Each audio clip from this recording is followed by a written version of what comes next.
j'ai trouvé, comme tout le monde, ce film très beau, très poétique, qui voulait donner une image de la maladie d'Alzheimer en disant « rien n'est perdu, on peut y arriver ». Mais en même temps, j'étais contente qu'aucun des aidants de la plateforme ne soit là. Parce qu'ils auraient ressenti une culpabilité, ça les aurait démolis. Ils seraient partis en se disant « on ne sait rien faire ». Alors, bien sûr que toute l'idée est exacte. Tout ce qu'il faut faire, c'est ce qui est montré dans le film. Mais la difficulté, c'est que là, vous voyez, je crois que vous l'avez bien spécifié, vous voyez un projet, le début, la fin, et vous ne voyez pas l'intermédiaire. Vous voyez une journée, vous voyez des visions idylliques, vous ne voyez pas ce qu'est une journée d'aidant. Les aidants ont une vie extrêmement difficile. Alors peut-être que notre système n'est pas fait pour les prendre en charge comme il faut. Ils ont des problématiques personnelles, ils ont des problématiques au niveau de leur famille, au niveau de la société, au niveau de l'argent aussi. Et donc nous, les plateformes ont été créées parce que 30 à 40% d'aidants meurent avant la personne malade, et il faut le savoir. Donc pourquoi? Ils meurent d'épuisement, ils meurent de solitude, ils développent des pathologies diverses, beaucoup de cancers, tu peux en attester, je pense. Hein. Et donc l'ARS, l'Agence régionale de santé, s'est dit, bon, on s'occupe le mieux possible des personnes malades, mais qu'est-ce qu'on fait pour les familles? Il n'y avait pas grand-chose qui était fait. Maintenant, on va dire que dans les nouveaux plans, on met vraiment l'accent sur la prise en charge des familles. Et nous faisons partie de cette prise en charge, c'est-à-dire que le dispositif accueille les familles avec des occupations, on fait des tas de choses, si vous voulez, des activités. Moi, je suis psychologue de formation, nous avons tout le versant suivi personnel, psychologique, suivi des familles, information, parce que pour comprendre cette maladie, il ne faut pas aller sur Internet. Sur Internet, vous avez, c'est très, très bien Internet, mais tout et n'importe quoi. Chercher dans Internet, quand on n'est pas qualifié pour chercher, c'est très compliqué. Donc il va falloir dégrossir tout ça, leur donner une réelle information, expliquer les troubles pour qu'enfin ils puissent changer de regard sur le malade. Parce que pour eux, cette déstructuration de la personnalité, ils la vivent comme quelque chose d'abominable. Et ils n'arrivent pas à comprendre pourquoi ça leur arrive à eux. Si vous voulez, il y a une notion de fatalité. Qu'est-ce que j'ai fait pour avoir ça? Et ils n'ont rien fait, c'est une maladie. Malheureusement, une maladie peut-être du siècle, qui représente peut-être quelque chose de notre société, mais elle est là. Et qu'est-ce qu'on fait pour lutter contre ça? Eh bien, effectivement, si on prend le film, c'est ce qu'il faut faire. Mais ce qu'il faut faire avec nos moyens, ce qui ne sont pas les moyens de l'exemple qu'on voit. L'amour, bien sûr. Bon, l'amour, ça ne se commande pas. Hein. On se trouve en face de familles où il n'y a pas forcément d'amour. Là, on tombe sur une famille vraiment aimante. Mais on n'a pas que des familles aimantes. Les maisons de retraite, le regard qui en est donné est vraiment assez terrible parce que c'est pas toujours comme ça. Hein. Et il est vrai que certaines personnes revivent en maison de retraite parce qu'une personne seule et malade, l'isolement la tue petit à petit. On a des personnes malades jeunes, on va dire autour de 70 ans, qui ont demandé elles-mêmes de rentrer en structure parce qu'elles disaient « je ne peux plus rester seule, je deviens folle seule, je tourne en rond ». L'isolement est très compliqué. Alors, toutes les maisons ne sont pas comme ça, tous les médecins ne prescrivent pas des ordonnances comme on a vu. Si vous voulez, on a regardé tout le côté un peu stigmatisant aussi de la prise en soin, parce que heureusement, ce n'est pas comme ça partout. Alors, bien sûr, ça a existé, ça existe toujours, et on fait tout ce qu'on peut pour lutter pour que le malade aille mieux, mais que l'aidant, pour que le malade aille mieux, il faut que l'aidant aille mieux. Parce que tant que l'aidant ne comprend pas, n'accepte pas, ne puisse pas faire ce qu'on appelle un deuil blanc, le deuil blanc, c'est la même chose que le deuil normal, avec les mêmes phases, sauf que le deuil blanc, c'est le deuil d'une personne qui est vivante. Donc on va passer par les mêmes étapes, on va passer par le déni, on va passer par la colère, on va passer par la dépression, et quand on arrive au stade de l'acceptation, on arrive à changer son regard sur la maladie, sur sa vie et on arrive à vivre mieux et automatiquement le patient va mieux, va beaucoup mieux. Et on retrouve vraiment des vies, on va dire, normales avec la maladie. Alors nous, dans notre plateforme, on en a eu des exemples pratiques, on a tâtonné souvent sur les prises en charge, qu'est-ce qu'il faut faire, ce qu'il ne faut pas faire, etc. Et on se rend compte qu'on est arrivé à créer une dynamique qui fait que les malades vont mieux à travers les aidants qui enfin vont mieux, recréer des projets, se reprojettent dans un avenir. C'est très compliqué pour eux parce que l'avenir, et pour eux, c'est... Dans l'ensemble, l'avenir, c'est une catastrophe qui continue à avancer. Et ce n'est pas forcément une catastrophe qui continue à avancer. On peut arrêter ça, on peut changer, on peut aller mieux. Alors, on sait que ces maladies évoluent, mais avec de l'amour, on voit, et ça c'est vrai dans le film, que ça évolue moins vite. On arrive même à récupérer certaines fonctions. Une qui est très importante, qu'on récupère, nous, au quotidien avec les malades, c'est le rire. Parce que voir des malades rire, c'est un vrai bonheur. Quand on voit des malades se mettre à rire, ça c'est un vrai bonheur et ça c'est une victoire. Et effectivement, tout ce qui est dans ce film est magnifique. C'est vraiment le chemin à suivre, mais il faut s'en donner les moyens et c'est pas si simple. Je vous remercie. Bonjour à tous, donc, je suis Nathalie Offray, je suis donc directrice de France Alzheimer et on a accepté l'invitation de Jean-Michel Benatar pour vous parler un petit peu, entre autres, de 2 dispositifs de répit. Donc Dominique vient de vous exposer la plateforme et moi je vais vous parler de l'accueil de jour qui se situe au rez-de-chaussée ici sur le bâtiment. Alors j'avais pas vu le film, je suis comme Rabia, j'ai fait comme toi, j'ai pas voulu le voir. J'en avais entendu beaucoup de choses, du bien, du mal, et donc je me suis dit il faut arriver vierge sur ce moment-là. Il y a plein de choses qui vont aller dans le sens de ce qu'on présente sur l'accueil de jour. C'est pas donné à tout le monde, hein. La prise en charge est merveilleuse, mais financièrement sûrement très onéreuse. Donc on a quand même beaucoup de points communs avec ce qui peut être proposé en accueil de jour. Alors, je vais être polémique, comme l'a été Rabia tout à l'heure, et je vous ai mis un accueil de jour, pourquoi faire? Parce que, merci Dominique, ouais. Parce que, on est en 2016, et en 2016, j'ai la surprise d'entendre toujours par des familles, des soignants, des médecins parfois, que c'est une garderie. Alors ça me fait hurler. Que c'est réservé aux personnes très très déficitaires et donc que leur malade, Monsieur X, ne peut sûrement pas aller en accueil de jour et que surtout on n'y fait rien. Alors voilà, donc ça me laisse toujours un petit peu rêveuse d'entendre ça et donc je vais essayer de vous démontrer aujourd'hui que ce n'est pas du tout le cas. Alors, j'ai mis cette phrase, alors c'est bizarre parce que le temps, on en a beaucoup parlé aujourd'hui, cette phrase de Françoise Sagan qui illustre parfaitement ce que je veux qu'on fasse en accueil de jour. Mon passe-temps favori, c'est laisser passer le temps, avoir du temps, prendre son temps, perdre son temps même parfois, et vivre à contre-temps. Voilà, c'est la philosophie de l'accueil de jour, structure qui va devoir s'adapter aux patients, et ce n'est pas l'inverse. Ce n'est pas aux malades accueillis de s'adapter aux horaires de la structure, aux activités de la structure, aux soignants de la structure. C'est complètement l'inverse. Ceux qui dirigent l'accueil de jour, ce sont les personnes accueillies. Alors, je vous ai remis la définition, hein, c'est les définitions ARS, là on est pratique, Les centres d'accueil de jour sont des petites structures de proximité qui permettent une prise en charge à la journée des personnes diagnostiquées, bien évidemment, maladie d'Alzheimer ou troubles apparentés vivant à domicile.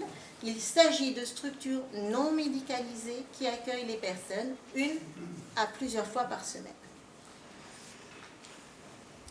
Ces petits dispositifs proposent dans un cadre qui se veut convivial, style club, hein, c'est comme ça qu'en tout cas les personnes accueillies l'appellent, rappelant celui du domicile des activités variées et qui vont solliciter au maximum les capacités cognitives. Donc je vous ai mis quelques exemples d'ateliers, mais qui ne sont pas exhaustifs bien évidemment, donc, mais aussi physiques et motrices, dont l'objectif principal est de favoriser l'autonomie des malades et leur bien-être. Alors je te rejoins Rabia sur le verre à moitié plein et surtout sur les pertes dont on est systématiquement mise en avant par les aidants, par les soignants. Nous, on va plutôt parler de capacités restantes plutôt que de pertes.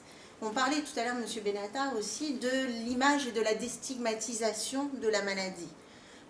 L'objectif dans les accueils de jour, c'est de prendre la personne comme une personne et non pas comme un malade. Et rien que l'appellation personne accueillie n'est pas le mot de malade. Et je pense que ce regard qui est apporté aux patients est une des priorités à apporter dans ces dispositifs-là. Voilà, alors atelier de médiation animale, c'est un projet qu'on a mis en place avec l'EHPAD au-dessus. Donc tous les 15 jours, il y a un atelier de médiation animale où sont amenés, alors là vous avez des hamsters, des cochons d'Inde, il y a un chien, il y a des lapins, et bon, l'objectif c'est pas de les poser sur la table et d'attendre que ça se passe et que l'heure tourne. Bien évidemment, on n'en est pas là. L'objectif c'est à la fois de faire parler les personnes accueillies sur les animaux présents, de leur donner à manger, de leur donner à boire, de les brosser, de les laver, etc. Donc l'objectif, c'est que la personne accueillie soit actrice de ce moment-là. C'est vraiment primordial. Alors l'accueil thérapeutique de jour, on va entrer dans les modalités pratiques, fonctionne du lundi au vendredi de 9h à 17h30. Je vous ai mis les chiffres sur l'année 2014, 236 journées d'ouverture, et le prix de journée peut être supporté partiellement par l'allocation personnalisée autonomie. C'est un dispositif qui relève du maintien à domicile. Ça, c'est important de le préciser. L'âge moyen des patients, des personnes accueillies, c'est 74 ans sur l'année 2014. Le plus jeune accueilli, 54 ans. Le plus âgé, 94 ans. Ce qui est très important, c'est que le chiffre de 21% de ces personnes, ce sont des gens qui vivent seuls. Ça veut dire qu'ils sont seuls la nuit. D'accord ? Il y a un maintien à domicile qui peut être mis en place, une auxiliaire de vie, mais le reste du temps, ils sont seuls. Depuis plus de 15 ans, puisqu'on est le plus vieil accueil de jour du département, on a une modification des personnes accueillies. C'est vrai que maintenant, à l'heure actuelle, on a des gens qui relèvent du GIR 4, des gens qui sont autonomes, des gens qui vivent seuls et qui ont des besoins, qui ont des désirs et une autonomie beaucoup plus importante et qui vont pouvoir souvent exiger, il n'y a pas d'autre mot, des activités beaucoup plus physiques, beaucoup plus actives. Les sorties, ça sont des moments importants, sorties tous les jours. Alors sorties dans les musées, sorties dans les parcs, dans les jardineries, dans les grands magasins, sur les parcs publics, bord de mer, etc. La spécificité de l'accueil de jour fait que nous accueillons sur une journée par semaine 5 personnes de moins de 65 ans qu'on a choisi de regrouper et avec lesquelles on a choisi aussi d'avoir des activités qu'ils voulaient avoir. C'est eux qui ont fait ce choix-là et qui ont souhaité notamment réaliser un jardin thérapeutique. Voilà, donc c'est cette particularité d'accueillir des patients jeunes, moins de 65 ans, puisque la plus jeune qu'on a eu à accueillir avait 47 ans, c'est vraiment une forme particulière de la pathologie. C'est une prise en charge particulière, puisqu'il y a un diagnostic qui est donné et dont ils ont connaissance, les 5 que nous accueillons ont connaissance de leur pathologie. Ils ont souvent des enfants qui sont encore jeunes. Ils ont mis entre parenthèses une activité professionnelle. On a souvent accompagné pour plusieurs d'entre eux ce changement d'activité, c'est-à-dire c'était des gens qui étaient en activité, qui ont été mis en temps thérapeutique et qu'on a accueillis pendant ce temps-là. Donc c'est quelque chose qui nous a tenu à cœur de les accompagner de la façon la plus précise et individualisée possible. Merci. Donc, dire les choses, c'est dialoguer avec ses patients, c'est instaurer la confiance sur l'accueil de jour. C'est-à-dire que c'est un territoire et c'est un lieu qui leur appartient. Et la promesse et dans le contrat qu'on fait avec eux, c'est de leur dire que tout ce qui se passe à l'accueil de jour restera à l'accueil de jour. Et on est assez, pour le coup, rigide sur le fait que la structure appartient d'abord à la personne accueillie et pas à son proche aidant. Alors c'est un combat, parce que c'est pas tout le temps évident, mais ça nous permet vraiment de travailler sur la valorisation de l'estime du patient et l'autonomie et le pouvoir de dire les choses et de savoir qu'elles resteront entre les aidants, entre les patients et les soignants. L'apathie, c'est un de nos dadas. On a des patients qui arrivent et qui ne sont plus en grande autonomie, qui ont une apathie très très importante parce que le conjoint, avec beaucoup d'amour, va le surprotéger. On l'a entendu dans le film, on a parlé de prise de risque et c'est vrai que sur l'accueil de jour, on va être amené à prendre des risques. On a été à la mer, on en parlait avec Rabia, on a été à la piscine, on va à Cap 3000, on va alors Cap 3000, j'ai des patients qui vont partir avec des jambes de mannequin sous le bras, voilà, on a des situations rocambolesques, donc, mais c'est une prise de risque qu'on souhaite et qu'on prend systématiquement. Hein. Donc ça, c'est important de travailler avec l'équipe sur ce point-là. Oui. Tu peux passer. Voilà. Il y a souvent chez le patient jeune une conscience très aiguë et très douloureuse de ces troubles. Hein. C'est peut-être parfois la différence qu'on peut faire par rapport à la personne âgée qui va être accueillie.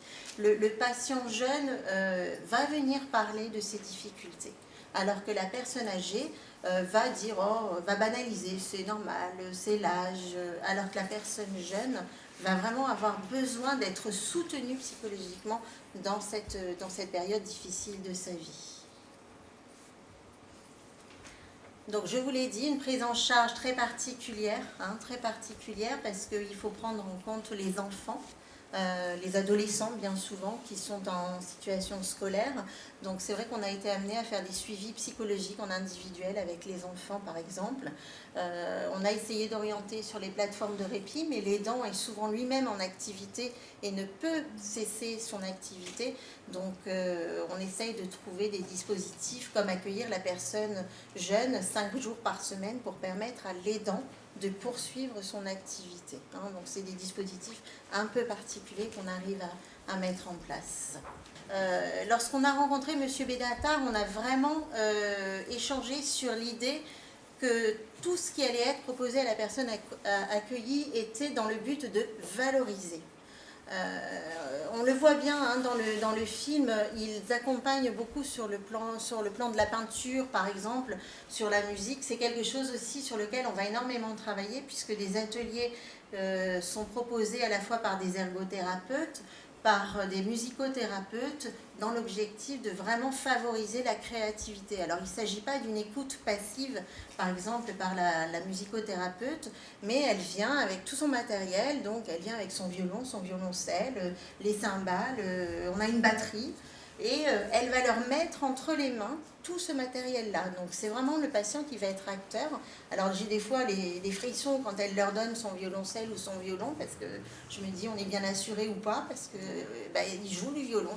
Certains n'ont jamais touché un violon et ils vont jouer, ils vont manipuler le violon, le violoncelle, la batterie, et c'est un réel travail à la fois d'expression d'eux-mêmes et de leur créativité. On a mis en place un atelier mémoire, un atelier théâtre pardon, sur la structure. Alors c'est pas dans le but d'apprendre une pièce de théâtre. On n'a pas du tout souhaité travailler sur ce registre-là puisqu'on n'avait pas envie de les mettre en échec. Donc l'atelier théâtre fonctionne sur un thème très particulier et sur de l'improvisation. Donc on leur fait jouer par exemple, vous êtes le plombier, vous arrivez chez quelqu'un. Voilà, et on les fait mettre en scène, vous êtes plombier et ils arrivent. Et donc on a un ballet qui fait les 3 coups, on a vraiment toute une cérémonie autour de ça, un rituel d'ouverture et un rituel de fin, et les patients vont pouvoir exprimer sur différents sentiments certaines situations. Hein. Donc l'atelier théâtre est fait par une orthophoniste qui est elle-même comédienne, hein, qui a permis de mettre en place cet atelier-là. Donc je vous remercie de votre attention.